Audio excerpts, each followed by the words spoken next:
Hi everybody, I'm Girl Writes What, and I was having a conversation with a friend a week or two ago about benevolent sexism against women. He was asking me if I thought it was actually a thing, and after a lot of discussion back and forth with him, I kind of came to the conclusion that it's the only thing. That benevolent sexism against women is the primary, maybe even the only form of sexism against women. In other words, it's my belief that all sexism against women originates as a benevolent force based on one of society's and our biology's principal concerns, that women should be provisioned and protected. This benevolent force can, of course, have negative consequences for a lot of women. And those consequences are what we generally define as hostile sexism. Now, to explain things a little further, in my last video, I mentioned that I thought that all men throughout history have really been exactly what women wanted and needed. And I really kind of want to explain my reasoning a little bit further with that.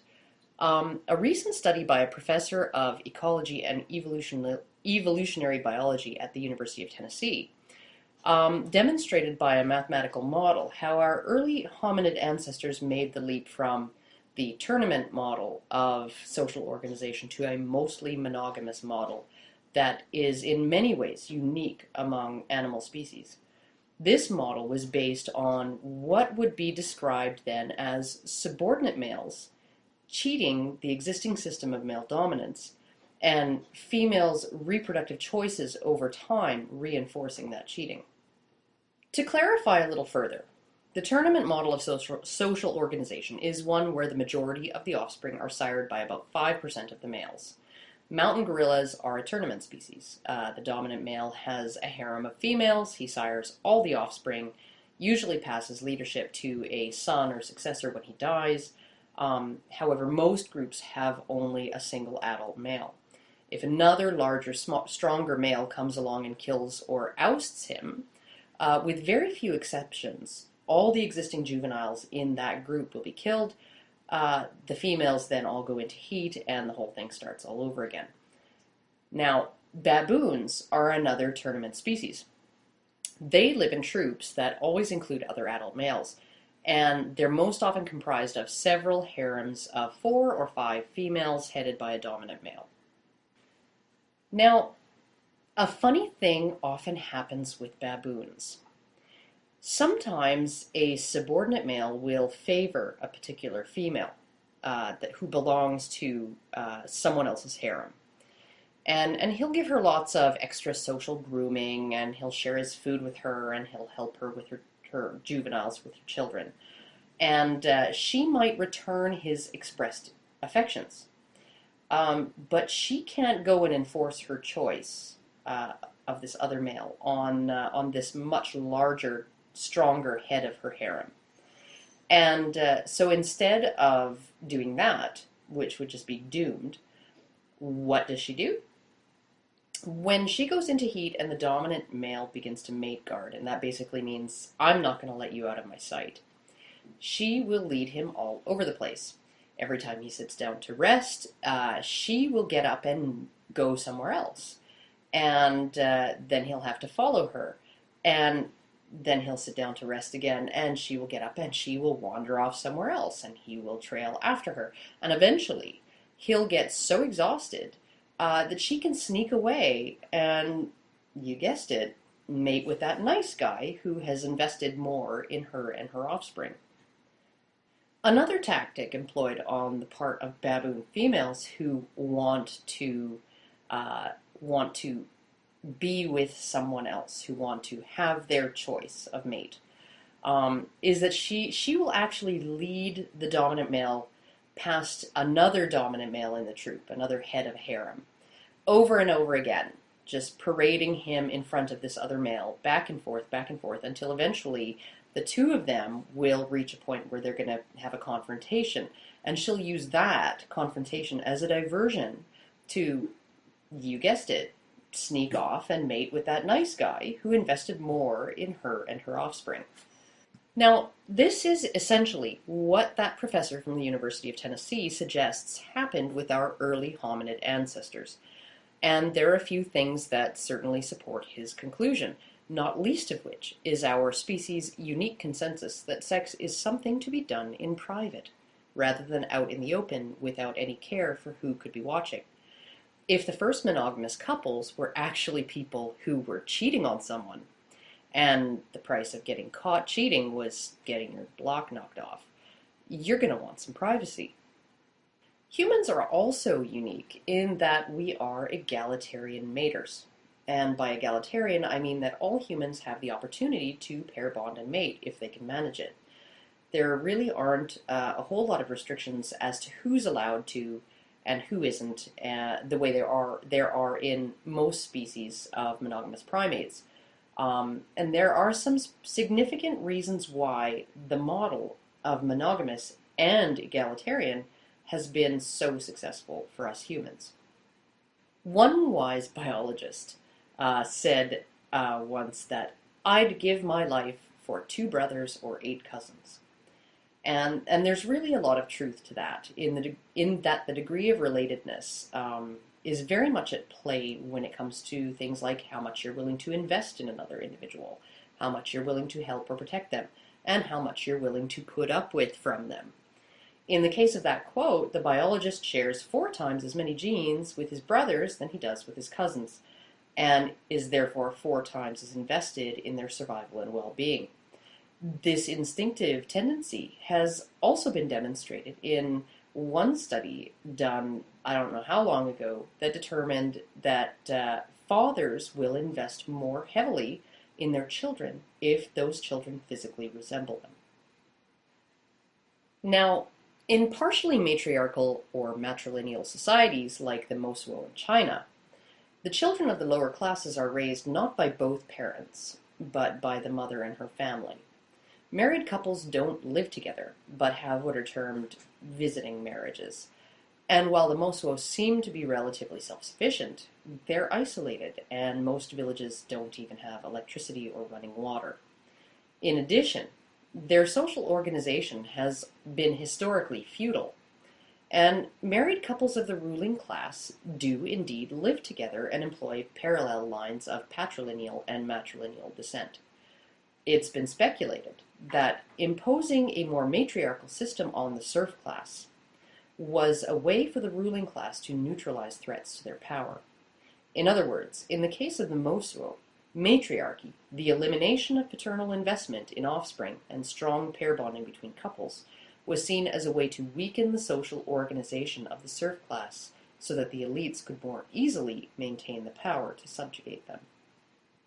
Now, what seems clear from observations of other species with respect to the degree of relatedness and the degree of investment and cooperation in other individuals is that the male who will be the most invested in any given child is going to be that child's father.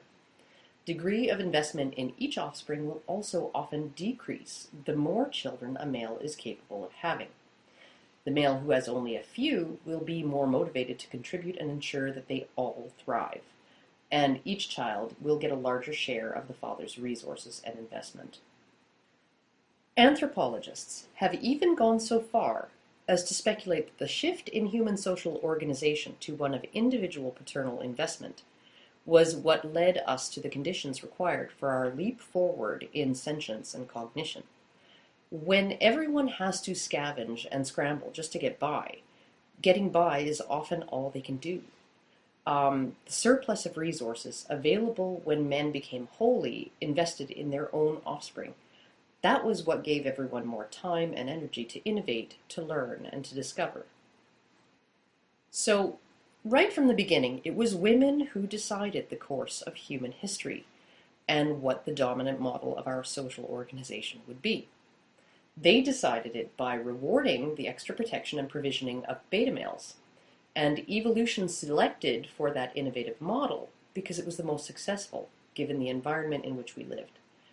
I can't state strongly enough my belief that the progress of human society, from hunter-gatherer to agrarian to industrial to post-industrial, has largely been built on the backs of those very beta males and their individual investment in their children. Without that, we'd probably have a lot more in common with our chimpanzee relatives than the 98% of our DNA that we share. So, how does this all circle back around to the question of sexism against women? Well, the monogamous egalitarian model of social organization is one built around the idea of provisioning and protection of women and children. Women are more successful at raising children if they have external provision and protection. And humanity prioritizes that requirement because the strongest reproductive model is the model that persists. The harsher the environment, the more swiftly the evolutionary losers are going to be displaced, annexed, or demolished by the winners, or simply fail all on their own. Now, up until an evolutionary eye blink ago, the prevailing conditions in which we existed were really different than now. Back before safe streets, a robust police force, safe, comfortable transportation, leisure time, higher life expectancies, lower infant and child mortality rates, abundant, safe, easy indoor jobs, high literacy rates, social security and old age pensions, social safety nets, paternity testing, child support enforcement, birth control, baby formula, regulated daycare, social security numbers and reliable birth and identity tracking, and a multitude of conveniences that took hours off of everyone's workday. Back before all of that, women with children were necessarily dependent on the willingness of individual men to take on the enormous burden of paternal responsibility, as well as the social burden of chivalry. And when you consider that laws like coverture took protection of women to such an extreme that in an era of dozens of capital crimes and debtors' prisons, a husband was held criminally culpable for his wife's actions and debts, this burden was all the more onerous. A husband's obligations in an era of dangerous, strenuous physical labor, zero regulation of workplace standards, no such thing as workers' compensation, and literacy rates of less than 20%, would have been extremely onerous to most men, and at the same time vital to the survival and success of women and their children. The only real power to enforce these obligations in the days of small government was the social pressure placed on men to take on that role. So, how do you get them to do it? By telling them that they're superior to women, and as a consequence of that superiority, they have a moral and ethical obligation to take responsibility for the care and protection of those inferior women and their children. By stroking their egos, you tell them how much bigger and stronger and smarter they are, and that Cupcake here would never ever be able to survive without a husband, and it's your duty as a big, strong man to provide for her. To shirk this duty is to turn in your man card, because those fragile, delicate, silly women need a big he-man like you to take care of them. If you see one of those poor, inferior women in danger, you'd better be willing to step up and intervene, or we'll have to reevaluate just what we think of you. And if you do, well, there's a good man. All of that was benevolent sexism against women, and women have been complicit in it all through history, because it was of greater benefit than harm to them. And of course, it's very much a double-edged sword, because the assumption of inferiority that ensured most women in the past got what they absolutely needed out of men was precisely what made it impossible for a few women at the upper reaches of society to enjoy the independence their socioeconomic status could have purchased for them. It wasn't until our technological, social, economic, and political progress had reached the point where women were no longer quite so dependent on the willing investment of individual men for their bare survival that what had been benevolent sexism turned hostile to more and more women. The moment that the assumption of female intellectual, emotional, and physical inferiority became more harmful than beneficial to women, or harmed more women than it benefited, that assumption began to shift in our cultural consciousness. And what's happened? Over the course of a century, we've completely flip-flopped from a consensus that men are intellectually, emotionally, and physically superior to women, to one where women are intellectually, emotionally, and morally superior to men. The less necessary men's individual willing investment becomes to women, the swifter the immersion of the mainstream into a paradigm where the concept of woman is viewed as the ideal, and the concept of man subject to contempt, criticism, hostility, and distrust. Just ask Roger Ebert, Hannah Rosen, or any number of other writers who get space in national mainstream media. And what makes me believe so strongly that feminists have always had the causality of sexism against women backwards? That is, that its primary purpose has not been to oppress, but to elevate, that it's always been benevolent, and that hostile sexism is simply the other edge of that knife, that women were not protected and provided for and sheltered because they were seen as inferior, but that their requirement for protection, provision, and sheltering was best served by viewing them as inferior. Well, who's considered inferior now? And yet, even though we now view men as emotionally and intellectually inferior to women, we don't seem willing to afford them the generosity of society's protection and provisioning, or our help and support, the way we used to do for women, do we? Instead, we're legislating ever more protections away from men, like VAWA and the Dear Colleague letter, and more burdens onto them, like child support for children born out of wedlock, or smaller arrear sums that will result in jail time. We tolerate politicians like Harriet Harman expounding on the unnecessariness of fathers, and we tolerate it at virtually the exact point in history that men were having their rights to their children stripped even further in UK courts, and even as the London riots were being blamed on absent fathers.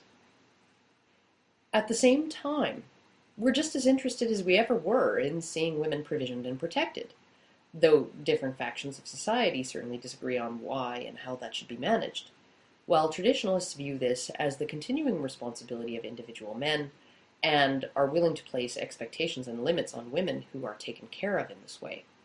Feminism has managed to perform a mainstream renegotiation of our pervasive benevolent sexism against women in such a way as to extract maximum benefit for women at little to no cost or limitation to women themselves.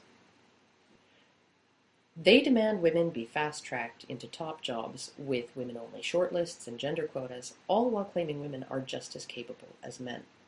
They do this while simultaneously pushing for more social programs to assist women alone in areas where they're already advantaged compared to men, areas like homelessness, mental health, and violent victimization, because women are uniquely harmed by these things and therefore need more help. They demand that women be kept as safe as they'd be in a harem guarded by eunuchs, all while they participate in a culture of binge drinking and casual hookups, and all while demanding that none of the necessary limitations and responsibilities involved in making them safe should be borne by those women. And all of mainstream society scrambles to give them what they demand, even though it requires infantilizing those women and shoehorning men and government into the role of patriarchal caretaker. Through the gobbledygook of postmodernism, junk social science, the cunning employment of identity politics, and the construction of an invisible flying spaghetti monster known as the patriarchy, we've managed to externalize all of that benevolent sexism. Women still need extra help, provision, protection, and support, not because they're inferior, but because men are dangerous, dominating scum, while women are disadvantaged, and the invisible woo-woo patriarchy oppresses them. Women need more encouragement in school, even when they're dominating, more funding to start small businesses, even though more of them already do, more protections in sexual assault cases, even though none of the multitude of protections enacted since the 80s have managed to convince more women to report their assaults. More protection from battering husbands, even though women are more likely to instigate violence and face few real-world barriers to leaving. More anti-discrimination policies, more gender quotas, more workplace protections, more everything than men. Not because women aren't every bit as tough and strong and capable and intelligent and awesome as men. It's because patriarchy. It's not that women are inferior. Hell no. It's because they're still seen that way, even though they really aren't. While in the past women got a substantial informal discount in criminal court, from being charged to being convicted to serving time, because they were fragile little flowers who were too silly to know what they were doing and would never, ever, ever survive prison. Well, now they get a codified sentencing discount in the UK because society disadvantages women and privileges men. They need excuses made for them not because they're inferior, but because patriarchy. See how that works? And because we've externalized our sexism in this way, as it relates to women, where we've defined women as part of an oppressed group and men as part of a privileged group, well, if a woman can't make it to that board of directors chair, it was obviously because of discrimination. If she did make it, even if it was due to diversity policies, we still have to make a big deal, pretending she's as good as any man there and will obviously just do just as good a job, even when the only available evidence tells us the opposite.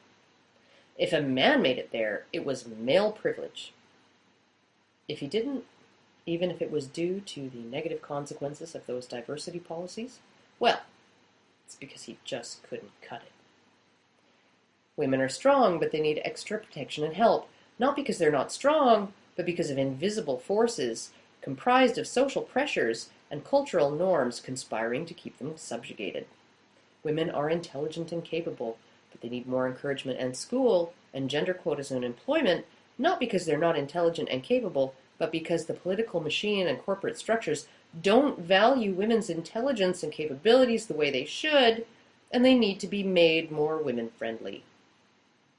If girls are lagging behind boys in math, it's the system that's to blame, and it needs changing, because girls are every bit as good as boys at math. But when boys suffer under those changes, it's because they're unable to adapt, and what the hell is wrong with those little buggers anyway? If a man can't outperform a woman, with one hand tied behind his back, he doesn't measure up, and the moment he doesn't measure up, we don't have to care about him anymore. But if he does outperform her with one hand tied behind his back, he's an asshole oppressor who bullied his way to the top. Woe betide the man who holds open a coffee shop door for the wrong woman because he's not taking her strength and independence seriously. At the same time, society had damn well better hold career doors open for women, or you're going to hear about it. Do you see how all of that works? Our male-dominated society has always been gynocentric. The gynocentrism is where the male domination all came from.